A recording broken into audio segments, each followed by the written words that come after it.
Hi and hello everyone. Welcome to Sprint 2PSC. So we are discussing the history of Tamil Nadu board. This is chapter 1 and basically this is a summary of chapter 1 wherein which we are going to summarize the entire chapter 1, that is the India under English East India Company, basically Warren Hastings. तो Warren Hastings का जो history वाला part है वो हम इस session में complete करेंगे, समराइज करेंगे. सो देखिए, पहले आप कंटेंट्स देख लीजिए. तो पहले हमने देखा था कि ईस्ट इंडिया कंपनी कैसे आई, रिफॉर्म्स क्या क्या किए वॉरेन हैस्टिंग्स ने, जैसे कि डुअल सिस्टम एब्लिश कर दिया, रेवेन्यू रीऑर्गेनाइज किया था, जुडिशियल सिस्टम, ट्रेड रेगुलेशंस वगैरह वगैरह के रिफॉर्म्स.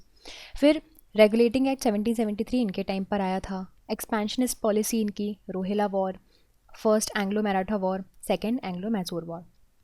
फिर ब्रिटिश इंडिया एक्ट आया 1784 में, उसके मेन प्रोविजंस, इम्पीचमेंट हुआ फिर वॉरेन हैस्टिंग्स का end total estimates. So these all are the contents. So देखिए, पहले ईस्ट इंडिया कंपनी की बात करें तो 1600 में आई थी, क्योंकि वहाँ की जो क्वीन एलिजाबेथ वन थी उन्होंने रॉयल चार्टर के through English east India company establish कर दी थी. ये बोला था इंडिया जाओ. 1613 में जहांगीर ने फिर फाइनली फरमान इशू कर दिया था, जिसमें इन्होंने बोला कि आप सूरत पे ट्रेडिंग पोस्ट खोल सकते हो. फिर जो धीरे धीरे उन्होंने अपना एक्सपेंशन किया, आगरा, अहमदाबाद, बरूच में ट्रेड सेंटर्स खोले. फ्रांसिस डे ने मद्रास सिटी कंस्ट्रक्ट करवाई, फोर्ट सेंट जॉर्ज वगैरह कंस्ट्रक्ट करवाया. फिर फाइनली 3 मेन सेंटर्स बन गए थे इनके, बॉम्बे, धीरे धीरे करके मद्रास एंड कलकत्ता. ठीक है, ये 3 main and major trading centres बन गए. फिर उसके बाद battle of Plassey and Buxar decisive battles थी, जिसकी वजह से क्या हुआ, आपको ब्रिटिश ईस्ट इंडिया कंपनी को मिल गया पॉलिटिकल पावर्स. 1772 में वॉरेन हैस्टिंग्स को अपॉइंट किया गया, ठीक है, as a governor of Fort William.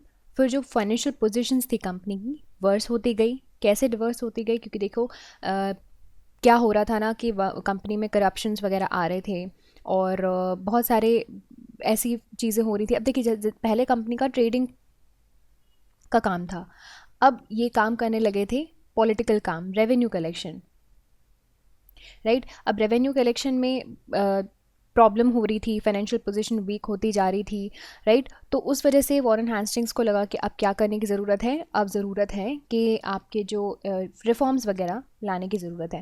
तो पहले उन्होंने डुअल सिस्टम में रिफॉर्म लेकर आया, ठीक है. So East India Company decided to act as a diwan. अब क्या, पहले जो दीवान वाली पोजीशन होती थी, इंटरमीडिएट की पोजीशन होती थी, वो कैंसिल करके खुद दीवान बन गए और ये खुद ही रेवेन्यू कलेक्ट करने लगे, ठीक है, अपने ही एजेंट से रेवेन्यू कलेक्ट करवाने लगे. रेवेन्यू रिफॉर्म्स में बात करें तो a board of revenue was establish at the Calcutta to supervise this collection of revenue. फिर उसके बाद था जुडिशियल रिफॉर्म्स. जुडिशियल रिफॉर्म्स में इन्होंने काफ़ी अच्छे रिफॉर्म्स लेकर आए. सिविल कोड्स वगैरह, लाइक हर एक डिस्ट्रिक्ट में सिविल कोड प्रोवाइड किया कलेक्टर के अंदर, और क्रिमिनल कोड अपॉइंट किया इंडियन जज के अंदर. सो सिविल कोर्ट में हाईएस्ट कोर्ट ऑफ अपील था सदर दीवानी अदालत, और वही चीज़ क्रिमिनल कोर्ट में हाईएस्ट कोर्ट ऑफ अपील था सदर निज़ामत अदालत. ट्रेड रेगुलेशंस एंड दूसरे रिफॉर्म्स की बात करें तो इनके अंदर इन्होंने जो 10 तक का सिस्टम था, जो कि फ्री पैसेस का सिस्टम था, वो भी इन्होंने एबलिश कर दिया. इंटरनल ट्रेड रेगुलेट करने लगे. सर्वेंट्स को अब क्या करते थे, अब सर्वेंट्स जो थे कंपनी के, प्राइवेट ट्रेड सर्वेंट्स थे, वो बहुत ही ज़्यादा एनफोर्सेबल लिमिट में करने लगे.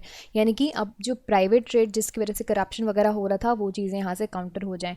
फिर उसके बाद इन्होंने एक uniform system of prepaid postage system start किया. बैंक एस्टैब्लिश किया गया पहली बार कलकत्ता में, ठीक है. और उन्होंने वही पुलिस वगैरह में रिफॉर्म्स किए, जिसकी वजह से जो डकैत वगैरह के जो केसेस थे उनसे डील किया जा सके. ना टॉकिंग अबाउट 1773 का रेगुलेटिंग एक्ट. सो देखो, जब ईस्ट इंडिया कंपनी के पास पहले सिर्फ ट्रेडिंग का काम था, राइट, अब इनके पास टेरिटरी आ गई है ना, टेरिटरी को मेंटेन करना पड़ा था. तो और इसके पास इसके अलावा दीवानी राइट्स भी आ गई थी. फिर उसके बाद क्या हुआ, फेमाइन आ गया बंगाल में 1770 में, जिसकी वजह से एग्रीकल्चर इफेक्ट हो गया. एग्रीकल्चर इफेक्ट हो गया तो अब लोग रेवेन्यू कैसे कलेक्ट करें, रेवेन्यू कम कलेक्शन आने लगा, तो बैंक्रप्सी की कगार पे आ गया आपका कंपनी. तो इस वक्त में ब्रिटिश गवर्नमेंट, ये कंपनी ने बोला कि चलो ब्रिटिश गवर्नमेंट के पास चलते हैं, होम गवर्नमेंट के पास चलते हैं और उनसे लोन लेते हैं. जब उनसे लोन मांगा तो गवर्नमेंट बोला नहीं, हम आपकी कंपनी और इनके पॉलिटिकल अफेयर्स अब क्या करेंगे, रेगुलेट करेंगे इन टर्म्स ऑफ लोन्स, ठीक है. तो प्रोविजंस फिर उन्होंने कहा, एक कमेटी सेटअप करी, फिर उसके बाद कमेटी ने कहा कि रेगुलेटिंग एक्ट लाना चाहिए। 1773 में एक रेगुलेटिंग एक्ट आया, उसके कुछ प्रोविजंस देख लीजिए। इन्होंने क्या किया, it designated governor general of Bengal और एक एग्जीक्यूटिव काउंसिल बनाई जिसमें 4 मेंबर्स थे जो कि इनको असिस्ट करेंगे। वॉरेन हैस्टिंग्स पहले गवर्नर जनरल ऑफ बंगाल थे, ये याद रखना है। अब governor of Madras and Bombay presidencies उनके सबॉर्डिनेट में काम करेंगे। फिर उसके बाद इन्होंने एस्टैब्लिशमेंट की बात करी कि एक सुप्रीम कोर्ट होगा जो कि कलकत्ता में सेटअप किया जाएगा। 1774 में इसको किया गया था।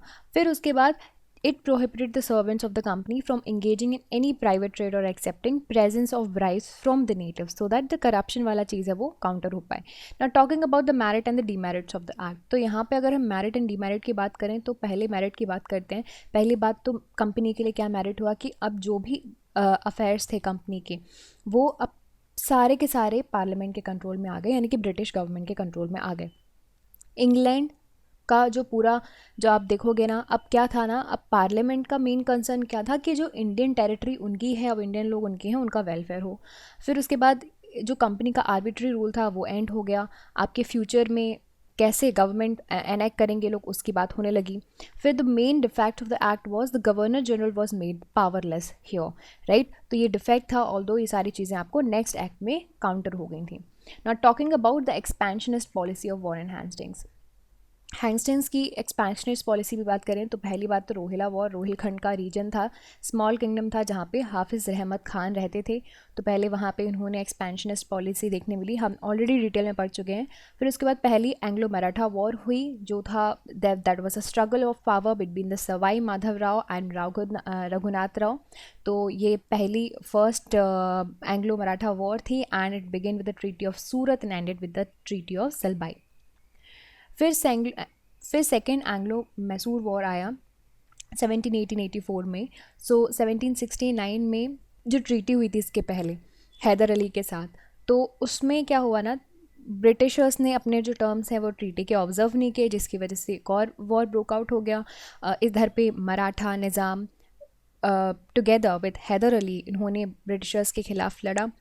Cornell Baillie was defeated by Hyder Ali और फिर हैदर कैप्चर्ड आरकोट इन 1780। ब्रिटिश ने फिर कैसे ना कैसे मराठा का सपोर्ट लिया। हैदर अली की 1782 में मृत्यु हो गई सेकेंड एंग्लो मराठा वॉर के टाइम पर ही, और उनके जो टीपू सुल्तान बेटे थे उन्होंने सक्सीड कर लिया। फिर सेकेंड मैसूर वॉर ख़त्म हुई थी आपकी by the signing of the treaty of Mangalore in 1784 by Tipu Sultan. अब देखते हैं पिट्स इंडिया एक्ट 1784 के मेन प्रोविजंस। सो देखिए यहाँ पे मेन प्रोविजंस क्या थे पिट्स इंडिया एक्ट के। तो पहली बात तो board of control was of 6 members now, ठीक है। और ये जो बोर्ड ऑफ कंट्रोल होगी ये अपॉइंट कौन करेगा, क्राउन, यानी कि वहाँ पे इंग्लैंड में बैठे हुए रॉयल क्वीन या फिर king. Court of directors was retained without the alteration in its composition. So यहाँ पे COD था जो कि कंपनी को रिप्रेजेंट कर रहा था। कमर्शियल अफेयर्स हम ऑलरेडी पढ़ चुके हैं, board of control, political affairs, ठीक है। अब the act also introduce significant changes in the administration. इसने रिड्यूस किया कि आपके जो नंबर ऑफ गवर्नर जनरल्स जितने लोग होते हैं काउंसिल में, ठीक है, इंक्लूडिंग कमांडर इन चीफ वगैरह। ओके, नाउ अब बात करते हैं वॉरेन हैस्टिंग्स के इम्पीचमेंट की। तो एक्चुअली इनको इम्पीच किया गया था 1787 में। इनके ऊपर चार्जेस लगाए गए थे, 22 चार्जेस थे। इनके बारे में हम डिटेल में पढ़ चुके हैं कि they were major related to Rohilla war, case of Nanda Kumar, treatment of Raja Chait Singh of Banaras and pressure on the Begum of the Awadh. तो फिर उसके बाद ट्रायल 1795 तक चला। फिर फाइनली इनको क्या बोलते हैं, later on he was receiving the pension from the company and he lived till 1818. So this is it about the entire summary of this chapter. I hope you understood all of these points, and if you did, you can subscribe to the YouTube channel for more videos and updates, and also you can download the Sprint UPSC app to practice book chapter and topic wise.